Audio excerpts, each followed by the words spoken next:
Thank you for tuning in to BP Ensemble's Quick Flick series, You Have Time to Support a Small Business. I am the creator and host, BP Harris, and I am sitting here with an amazing writer, super passionate about what she does, really giving back into self-care and self-love. But I'm gonna let her introduce herself. Okay, I love the introduction. Hey everybody, my name is Kia Smith. I am an author, a public speaker, and a self-love advocate. Yes, and she is so amazing at it. So I'm gonna let y'all get to know her and see how great she is. So tell us how you guys started. My journey started, I've been a writer since I think second grade. Like I was that kid who used to fill up notebooks with like stories and songs and poems and used to let my friends read them. And then from there, I was always a lover of just like words. Was the kid who used to make all A's in English and creative writing classes. But I began to take it seriously, I would say in high school, because in high school I started working for a magazine. It was a part of an after school program that I had joined and got introduced to like the world of journalism. From getting introduced to the world of journalism, I got introduced to the world of blogging. So I've been running a blog for like the last 10 years. I actually just celebrated 10 years in January. And then in 2020, I made the shift from blogger journalist to author. And that came about, I always knew that I would write books. I always knew that I would. It was always like a goal of mine. I just never knew when, and 2020 was kind of like the catapult of, okay, you got all this time on your hands now because we're in this pandemic, can't do anything, can't go anywhere, got laid off from like both jobs I had at the time. So I was like, okay. And I had been working on this first book right here for like maybe like 2 years before the pandemic, off and on. And then when the pandemic came and everything started happening, I was like, okay, let me focus and just finish it. So that's how I got started. That's really dope, and that's really inspiring because, like you said, during the pandemic, I think everyone just gravitated to their passion. I mean, especially if you were working 2 jobs before, it's like, what time did you really have to write? Like, not any. Right, you tired, you ready to go to bed after doing all that, and your dreams are just like sitting there. So that's really awesome that, during the pandemic, unfortunately, devastating things happened, but it's great that now someone like you were really able to bring your passion out, and you've been flourishing in it. Thank you. So with that, like, what sets you apart? Because I mean, now everyone's been on social media. Like so many people have become a blogger, wrote book, all types of books, like been posting, content, because your books take a lot of content. So what would you say makes you different from everyone else who started writing and blogging during this time? That is a really good question. And the more I think about it, I feel like I've always been a person, I've never worried about like standing out or fitting in. I just always knew that nobody else was me, and that the people that were meant to gravitate towards me would do so. So I know that my words are impactful. I know that my words are inspirational. I know that my words are encouraging. My story, is encouraging, and people just naturally gravitate towards that. I think what draws people to me is that I am just 100% authentic. I'm not gonna be that person who tries to perfect the Instagram aesthetic or, falls into like this content creator pressure that we all have from like sharing our gifts and talents. I just put my stuff out into the world and just kind of sit back and wait and see how well it does. But more so than trying to like make myself set myself apart from others. I more so make sure that whatever I'm doing, I please me first. That's really dope. Like, and that's what makes you, sets you apart. Because even when I met you, I felt your energy. I knew that you were authentic. And that's why I was like, okay, we got to connect, got to work together, got to do an event together. Because, like, it's really hard meeting people like that. Like, so many people have gotten so caught up in just chasing, like, what's going on social media? How can I make money off YouTube? And not, like, losing their way of, what do you really like to do? What do you really enjoy doing? Like, what's that spark in you? Yeah. So many people have gotten away from that during this time, and still it's like, okay, so who are you? When you meet someone, like, who am I talking to? Yeah, Like, and not just like what you do. It's like so many people get caught up in, oh, I do this, I'm the president of this, I do this. And it's just like, okay, but who are you? Who are you? If I took away all your titles and the different things that you do, who are you? And a lot of people don't know. Exactly. No, they lost. At that point, they're like changing the conversation. Yeah. So like I said, that's really awesome, and that's what makes you is the fact that you are authentic and who you are as a being and what you do, and we need more people like that. Yeah.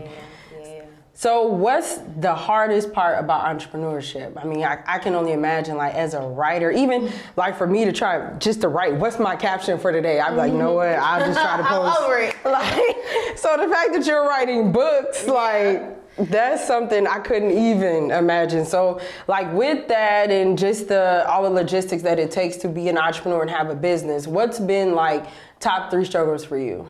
I think that's a really, really, really great question. And if I had to pick my top 3 struggles of entrepreneurship, I would say number 1 is the inconsistency of just making money, retaining capital. I think, mind you, it was never really my intention, like, once the pandemic hit, to like, oh, I'm gonna be a full-time entrepreneur. Like, I was cool with my 2 little jobs and my full, social life. Like, I was cool with it. And then once those got taken away so unexpectedly, it was like, okay, you got this book. What you gonna do? But I quickly learned that entrepreneurship is very inconsistent. That was a culture shock for me. The second thing I would say is how much of yourself you have to put into everything that you do full time. So of course, with a 9 to 5, you just working your little hours between 9 to 5. But with entrepreneurship, you are literally working around the clock, and it is very hard to set a work-life balance when you are around the clock. And I would say the third thing that is like the hardest, feeling like that you have to choose entrepreneurship or nothing. Like, it took a while for me to understand that even if I do have a 9 to 5, I am still an entrepreneur. Some of the most successful entrepreneurs that I know have really great 9 to 5s that act as like investors for their business. But it took me a while to kind of understand, like, yes, you can balance both. I thought you had to choose. And for all of 2021, I kind of struggled because I thought with that latter part, because I thought, well, if I'm not in this vendor fair making a certain number of online sales per week, I'm failing as an entrepreneur, when really I could have just got me a little job and, still did my entrepreneur stuff. So I would say those are my top 3 struggles for sure. Those are all 3 really great points, especially the last one. Like, it's a lot of people feel like that, like they have to choose. And I've seen some people, like, after 1 year, they're like, I'm just going to choose this entrepreneurship. Not realizing, like, you can hustle all you want all day, and sometimes it's just not going to be those numbers like that you mentioned. And it's not anything that you're doing wrong. It's just, that's business. Exactly. Even Amazon, even though we hear about how much money they're making, it's still up and down. Yeah. Like, it's just at a different, ratio, of course, than us as being local businesses. But still, like, every business have its ups and downs. Absolutely. Like, so I think everyone is ready to see exactly What I do. Yes, what you do, how awesome your books are, these lovely covers. I think it's time. I guess we can show y'all. Oh, yeah. Okay. Okay. So, what do I want to start start with first? I'll start with my first baby. So this is my first baby. It is called Write Yourself a Love Letter Challenge. And it's a part journal, part manifesto on becoming your best self. So what does this mean? So the background of this book is that in 2016, I was in college. And I was taking a summer class on social media. And one of our projects was to create a campaign and post it all over social media and see how people would interact with it.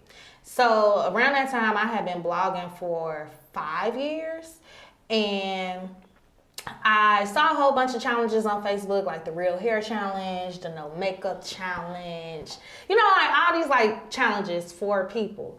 And I knew that I wanted to incorporate my blog somehow. And on my blog, I wrote a lot about just love and relationships and navigating just difficult situations, giving my opinion on different pop culture things and just different things going on. So I decided to do something on the topic of self-love, which I had wrote a little bit about, but not too much.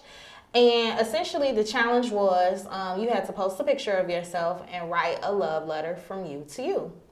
And, tag me in it or whatever, and I would repost it, and, that would be the challenge. So it sounded so I kicked it off of course, I volunteered myself as tribute. And it sounded really simple, but I noticed that it was hard for a lot of people to do because a lot of people are not used to just talking great about themselves, speaking life into themselves, saying nice things. If I ask someone, oh, what are the things you don't like about yourself? They'll give me a laundry list. But if I ask those same people, well, name 3 things that you love about yourself, they're going to stutter, they're going to stumble, they're going to look away. It's going to be hard for them because I think the brain is naturally tuned. Well, not naturally. I think it's socialized to think negative versus positive. So from there, a lot of people did it. It went kind of viral on Facebook. A lot of people did it. I had a lot of inboxes okay, I want to do it, but I'm very afraid. This is too vulnerable for me. Now these are the same people who put all their business out on Facebook. But when I'm asking you to write a love letter about things that you love about yourself, that's too much for them. And it was very interesting to me. It was very interesting. But I decided to keep it going because I'm okay, I'm on to something. This made a lot of people feel good. I felt good doing it.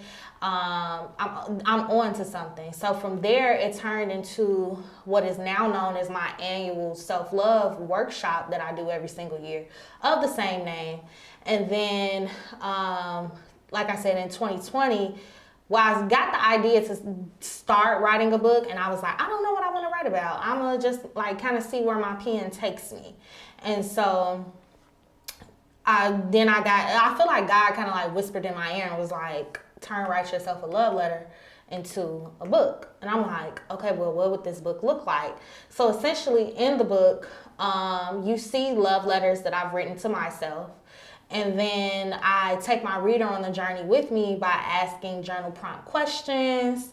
They can write in this. So it's their own personal journal that they can carry around with them. And so I published it April 17th, 2020.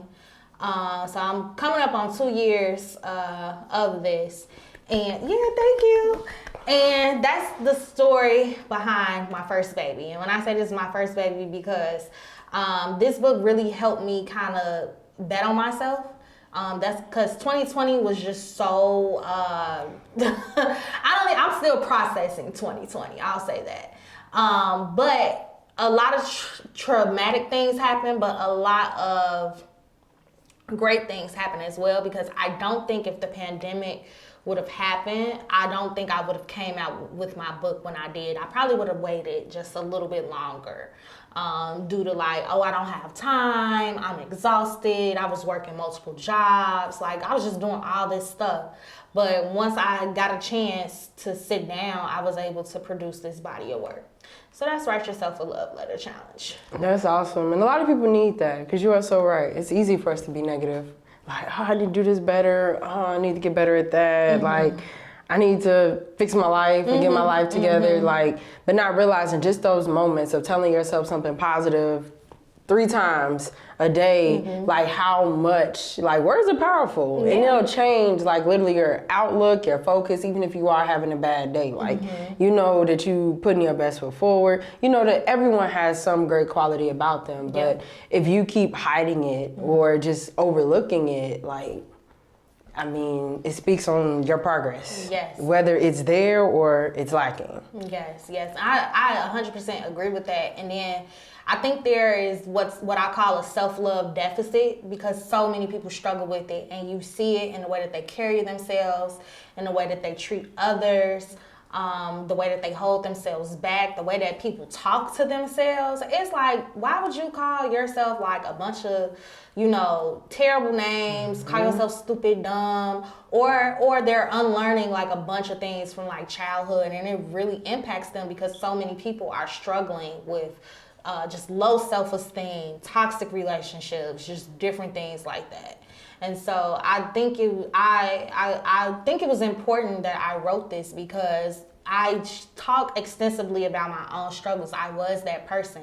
I still am on a self-love journey, you know. So I think it was very necessary for me to write this. Yeah. Yes, it's lifelong. For sure. And then, okay, so this is actually my first baby. But I called this is the first book I ever put out, but this is actually my first baby, because the cool thing, this book is called Love Rehab. It is an urban fiction novel. And the cool thing about Love Rehab is that I actually first wrote the story for this when I was 15. So I was 15 years old. Like I said, I was the kid who used to fill up notebooks with stories, started writing a story. I was actually on punishment the summer of 2009. I was on punishment, had got in like the worst trouble with my mom and dad. Like, I tried to run away from home, but I ran to the block that my grandma's house was on, and she found me and she sent me to Indiana for that summer. So while I was in Indiana, away from the city, I had a notebook, and I ain't had no phone. I don't think we had Wi-Fi at the time. We had some cable or whatever, but I ain't had no cell phone. So I was just writing. And I finished this when I was 16. I always kept the notebook. Like, I try to keep all my stuff. This story is loosely based on myself, as well as people that I grew up with in Inglewood. And essentially, this book follows the story of a young girl. Her name is Desiree, and she grew up in Inglewood too. And she meets this guy who's a little older than her, and we follow her through just the different relationships that she had with people, not just the men in her life, but also family members as well. She had a difficult relationship with her mom, and Desiree ends up getting her heart broken. And heartbroken to the point where she has to go to a place called Love Rehab and put back the pieces together. So the story follows her from age 12 to 21, and it's like full of drama. It pays homage to a lot of the books that I grew up reading. So I grew up reading a whole bunch of books I wasn't supposed to, but I grew up reading like Zane. I grew up reading Sister Soldier. I grew up reading Eric Jerome Dickey, Terry McMillan, Omar Tyree, just like all these like novels where main characters was black, mostly women, a lot of urban fiction, and I was just fascinated by it. I always loved to read, so I wanted to contribute to that genre by coming out with my own book. So that is Love Rehab, and I released this in June of 2021. I'm super proud of this one because, number one, I kept the notebook for so long. Number two, I knew that this, even though most people don't read urban fiction anymore, allegedly, I didn't care, because I knew this was a story that needed to be told. It's heavy mental health themes in here, heavy socioeconomic themes, like growing up in the hood and kind of like being able to analyze from an adult perspective, like, dang, like, why do we act like that? Like, why do we treat people like that? Overcoming, everybody knows somebody who's had toxic relationships. And I used to teach, if you work with kids and young adults, you know that a lot of intimate partner violence and things like that, it starts very young. So this story kind of like speaks to the youth who been through things that I've been through, but also found a way to like overcome it. So I'm super proud of this book for sure. You have a lot to celebrate. That's awesome. Like, yeah, these are great books. I think that's funny you said allegedly. Mm-hmm. Yeah, I mean, wait, let's rewind. You were reading Sister Soldier in high school? Mm-hmm. Me and my friends, we all used to kind of like have a book club, and we used to like share the books and talk about them at lunch. That's so funny. Yeah. I remember my mom had some of them books, and I was trying to sneak, because I'm like, the cover looks so dope. I'm like, what is this? Same. She's like, you can't, you gotta wait till you grown. You gotta be like at least 30. Same. My mom said the same exact thing to me, but I did it anyway, so kind of. That's why I was on punishment, because I always did what I wanted to do. No man, you could tell me not to do it, and I'd be like, oh, okay, and go do it anyway. So too funny, but it helped though, because look where you at now. Exactly. So with that being said, what's some plans, some goals that you have coming up in 5 years, 10 years, like long term? Because I mean, what you have here is just too dope. Can't just, and then your workshops and speaking and stuff, so like you got to keep going. Yeah. So what's your plan? What's some goals that you have coming up? Some goals that I have coming up. So people ask me all the time, are you coming out with more books? Are you coming out with a book this year? Not in 2022, no, but maybe in 2024 I will release part 2 to Write Yourself a Love Letter Challenge. Just more questions, more self-reflection, more love letters. But really, what I would love to do, what is a very big goal of mine, is I want to transition into writing for television and film. So specifically, I really want to turn Love Rehab into a limited like Netflix or even HBO Max type of drama. So I'm committing myself this year to learning how to write scripts, because I don't know anything about that world. But I want to take some script writing classes. I have been talking to some of the filmmakers and directors that I know. And that is like my biggest goal. Like, I want my words to be seen on the TV screen one day, on a movie screen like one day. And I do believe that it's gonna happen. Most definitely. I don't know if it's gonna be in 5 years, 10 years. It could happen tomorrow. But the point is that I've never been afraid to kind of like just pivot and transition and make it all make sense. Another big goal of mine is, so I do workshops, not just my annual event, but I do smaller workshops with like nonprofits and different companies who want to learn about or talk about self-love in just a safe space, because I create safe spaces for people. Like I said, I come 100% authentic. So when you come into the space that I create for you, you don't have to like wear a mask or feel like you can't say nothing or be scared, because no, we don't do that here. But a big goal of mine is that I would love to take it on a college tour. So specifically my alma mater, which is SIU in Carbondale, I want them to book me as a lecturer, and I want to do my workshop with the students there. So that's a big goal of mine. And then I would say my last goal is to keep writing. I've decided I'm going to write books for the rest of my life. So until I kick the bucket, I'm going to publish something every so often, just to kind of like just share with people. So those are my goals. Those are great goals.